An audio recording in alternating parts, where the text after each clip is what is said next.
I know it's been a really long time since I've updated with a video, but as you guys can see, I'm in a different country. I'm in New Zealand and I've been here for 4 weeks now, and it has been a fun journey, and that's why I have not really uploaded any videos or created any videos. I've been busy really recording a lot of like my experiences here on the farm where I'm in the northern part of New Zealand. So this is what this video is going to be about, and I'm a little bit sweaty because I literally just went up a hill.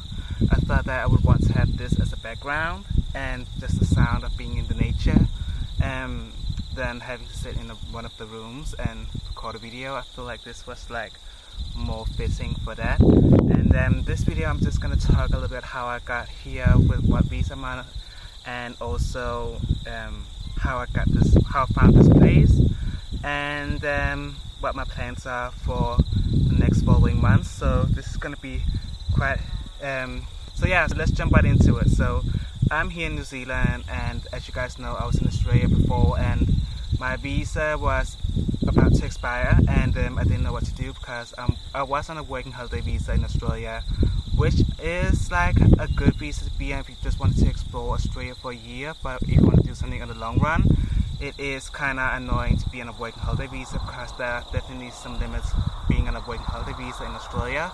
And I like being in Melbourne. I was in Melbourne for a year, and I wanted to actually extend my I need to sit down, but there's shit everywhere. I really want to extend my trip in Australia, and for that I either had to do like 88 days of work, like farm work or mining, something like that, or I had to travel outside of the country, and I didn't find any farm work. So I decided to travel outside the country, and New Zealand is the closest country to Australia. And then plan was to apply for a second visa to Australia so I can go back after I've been here for a little while. Now being here in New Zealand, I definitely feel like I want to stay here for much longer than planned. It was supposed to be just a couple of months, and it's been 4 weeks, and I feel like I would want to stay here for a whole year. I am on a working holiday visa as well here in New Zealand, which is quite easy to get. I applied for my working holiday visa, and it only took like 10 days, and then I was accepted, and that was basically it. There are some criteria of course to get working holiday visa. I am 30, so I think that's the age limit for my country when I'm from Denmark. Different from each country, but there's definitely some things you have to look up and for you to figure out if you can apply for it. But yeah, I'm sitting quite awkward right now. I don't know how to sit right here. There's like a little bit of poop everywhere, and I don't know. Yeah. Okay, so as I said, I'm on the working holiday visa, and it was quite easy for me to get that. It took me 10 days, and I cannot remember how much in dollars I paid, but it was affordable. So it was quite easy to get the working holiday visa. I didn't really have to send in documentation or anything. They do require you to have a certain amount of money on your bank account. So if you get stopped in the airport and you don't have that amount of money, I don't think they will allow you in. I'm not quite sure what happens, but there are some criteria like that, and also you have to have insurance. So I had an insurance when I got here. So yeah, there are like small different things that you will have to check out because it's very different from each country when you apply for your visa. And after that was then the next thing, like work, what I'm gonna do for work and stuff like that.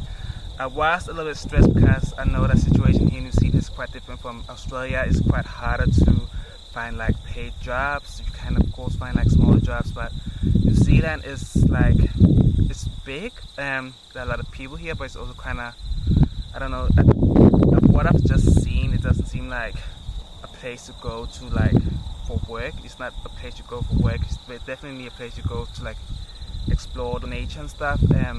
So I am on a farm right now working, but I'm not getting paid. So that is what they call woofing here in New Zealand. So you can go from farm to farm, and then you can like woof, which is like volunteering, where you get accommodation and food, and then you have to work a certain hours. People do it different. Here on this farm where I'm at now, my first stop, which is up in the northern part of New Zealand, I am on the horse team. They have cows and horses, they have dogs, cats, pigs, different things, and they're like a little farm, but also a hustle. So that's what they also make a living of. So there's a lot of people coming and going on daily. But they have a lot of horses. They have like around 40 horses. They have 100 plus cows that they milk every morning. So there are like these different teams that you could be on. You could work in the hustle, or you could work in the you could work the hustle where you do like kitchen work and cleaning and stuff like that. And I am on the horse team because I had previous experience with horses. So that was just to do that. I haven't been on a horse for 12 years though, so it was quite an experience. But it have been going really well. I just jumped on the horse right away, and we went on a like horse trip in the nature, and I really got to see like the property. And it's just, New Zealand is just a pretty country. Like the landscaping is insane. It's like, I'm so happy that I did this, even though it wasn't even planned. I never thought of going to New Zealand. I didn't even think about New Zealand when I came to Australia. I don't know why, but it's such a pretty country. I'm so glad that I've done this, and I really love where I am right now. It's definitely a place I would recommend.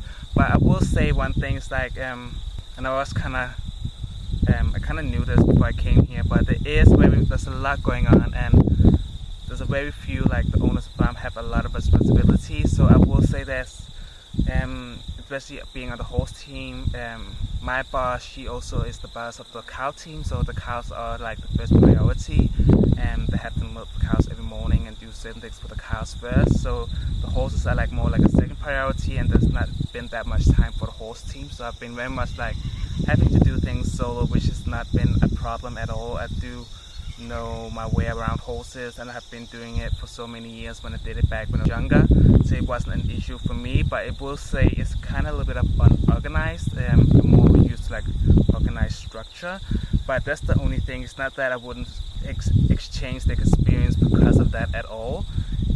It's like a minor thing. So yeah, but it's very chill, and the owners are really, really nice, and it's just beautiful tree, and it's a beautiful landscape. This farm has 500 acres of land, and I hadn't even been to the edge of the land yet. And I'm going on like my horse trips and the treks throughout the countryside. I hadn't even been to the edge of it, so it's a really, really big property and beautiful as well. And it's definitely something I would recommend for everyone to just, if you love nature and you wanna like disconnect, New Zealand is definitely a place for that. And I'm really glad that I'm doing this, even though I'm not making any money. There's just only money going out of my bank account. I'm glad that I'm really doing this.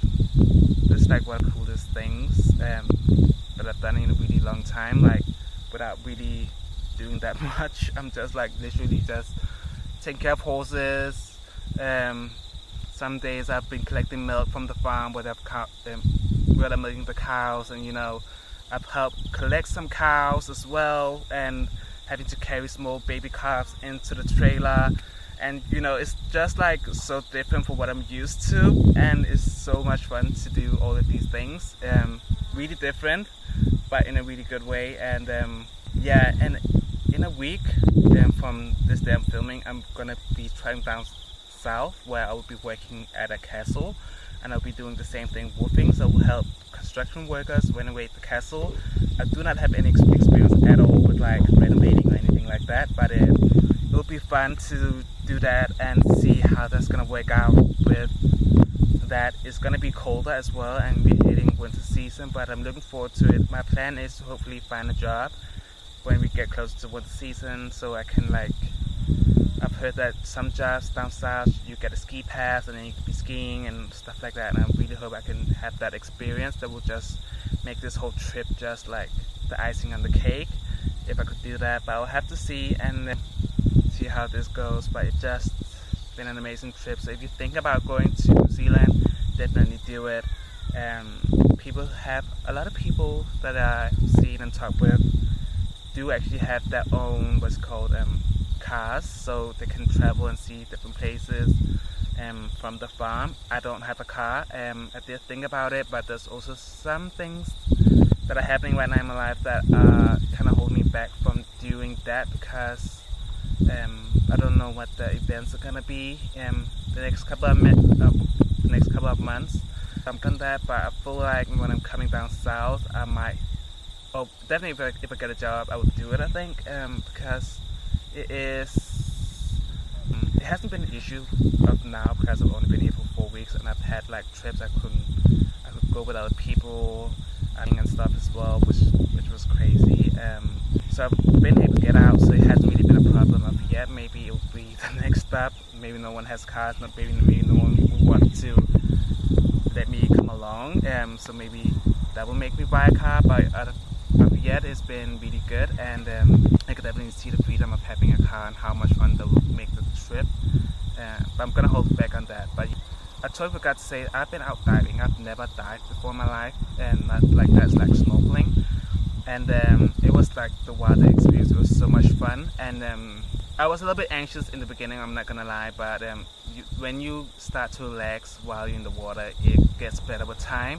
But I also think it's because I didn't think about it. I don't know, I wouldn't think about it, but as I was about to go into the water, I got warned about that there could be sharks, but they won't do anything. And I never thought of sharks being a possibility to be there. I don't know why, but that makes me a little bit anxious. But I didn't see any sharks, and everything went well. We did it for a couple of hours, and it was really, really fun. So that was like a first. It was here in New Zealand, which was fun. And yeah, I'm just gonna show you guys some of the footage that I've shot throughout this trip, and I hope it's gonna convince you guys to do like a trip to New Zealand and explore life here in the nature. And you might not want to work or do volunteering stuff, but if you want to do that to save a little bit of money, I would definitely recommend it. It's been fun so far.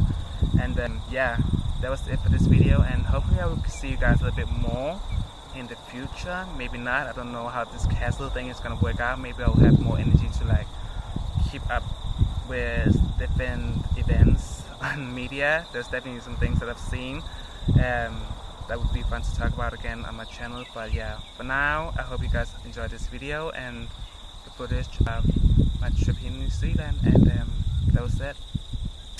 See you in my next video. Bye. So this is literally the view as I'm recording this video, and it's absolutely insane. And I hope you guys saw this. This was supposed to be like the backdrop, but yeah, it's absolutely insane.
No, but it was creepy. Like.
Literally picked them up and then had to put them in the trailer through the front door, because if you have to open the back door, they can easily run out. So it was like having to pick a little car up. It wasn't hard, but you know, just the thought of it shedding on me was like, I won't lie, it was a little bit intimidating. And now we are at the farmer's shop to get castrating rings, because when you want to castrate a little calf, you just tie elastic bands around the spout and then it eventually will fall off.